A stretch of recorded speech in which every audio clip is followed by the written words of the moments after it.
সাথে সাথে গাছটা ছোট হতে হতে মাটিতে মিশে যেতে লাগলো। এ কি হচ্ছে?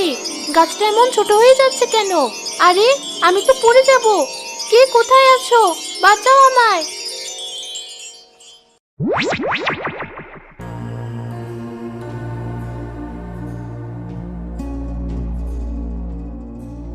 এ আমি কোথায় চলে এসেছি? আর ওই গাছটা কোথায় গেল?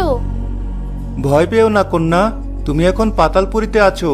আর যে গাছটার কথা তুমি ভাবছো সেটা কোনো সাধারণ গাছ না, সেটা এক মায়াবী গাছ।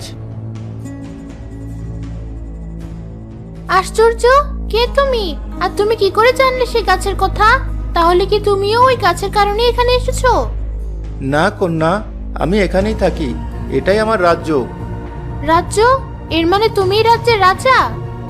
আমি এই রাজ্যের একমাত্র রাজপুত্র। কিন্তু আমি এখানে কেন আসলাম? সেটা জানতে হলে তোমাকে আমাদের রাজ্যটা ঘুরে দেখতে হবে। চলো আমার সাথে।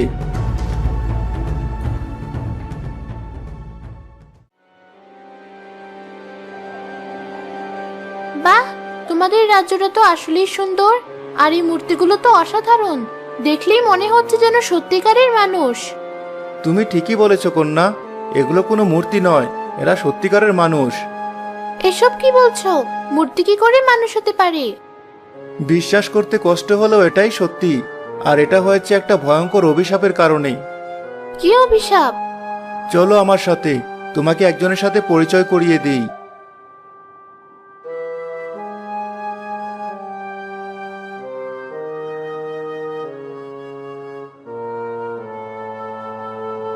কি চমৎকার চেহারা! কে ইনি? উনি হলেন আমার মা, অর্থাৎ এ রাজ্যের রানী। কেতো না, তোমার মা আসলেই অপরূপ সুন্দরী। কিন্তু এবার তো বলো, কেন তোমার মা সহ রাজ্যের সবাই এমন পাথর হয়ে গেছে? এসবই হয়েছে আমার পাপের কারণে। অনেক আগের কথা, আমাদের এই পাতালপুরীতে কোনো কিছুর অভাব ছিল না, কিন্তু একবার এক অদ্ভুত ঘটনা ঘটে যায়। অদ্ভুত ঘটনা? কিসের অদ্ভুত ঘটনা?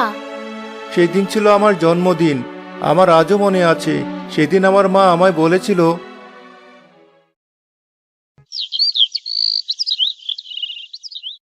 অপূর্ব, এসো আমার কাছে। এই তো মা, আমি এসেছি। বলুন, আমায় কি করতে হবে?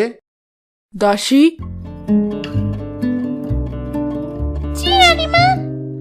এই বস্ত্রগুলো নিয়ে যাও। আর অপূর্ব, তুমিও যাও দাসীর সাথে। আজ তোমার জন্মদিন, তাই আমি চাই রাজ্যের গরিব দুঃখীদের মধ্যে তুমি এগুলো বিলিয়ে দাও। কিন্তু মা, আমার তো এসব ভালো লাগে না। এভাবে বলো না বাবা, গরিবদের মাঝে দান করলে তারা তোমার জন্য দোয়া করবে। তাই দেরি না করে এক্ষুনি যাও, তোমার বাবাও এটাই চায়। বেশ, আপনি যা বলবেন তাই হবে।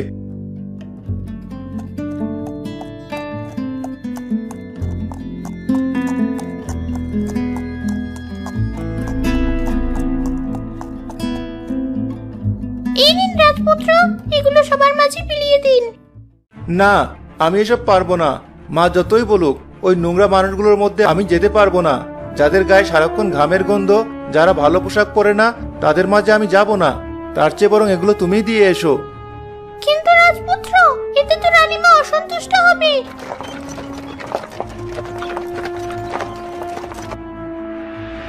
ঠিক তাই, দাসী তো ঠিক কথাই বলেছে। বাবা, আপনি কেন শুধু শুধু কষ্ট করে এখানে আসলেন? আমাকে তো আসতেই হতো, কিন্তু এসব কি শুনছি অপূর্ব? যেই গরিবদের কারণে আজ আমরা রাজা রানী, এমনকি তুমি রাজপুত্রের আসনে বসে আছো, তাদেরকে আজ তুমি ঘৃণা করছো? এটা ঠিক না। কিন্তু বাবা। কোনো কিন্তু নয়, চলো আমার সাথে। রাজার কথায় রাজপুত্র কিছু বলতে না পেরে তার সাথে চলে গেল। এরপর এক এক করে সব গরিবের হাতে পোশাক তুলে দিল।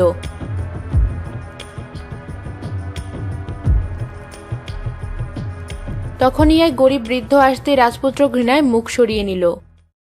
এ কি? এ কারা আমার কাছে পোশাক নিতে এসেছে? ছি ছি, কে তুমি? তোমার সারা শরীরটা তো নোংরা কেন? দাসী, তোমরা কাদেরকে আমার কাছে পাঠিয়েছো?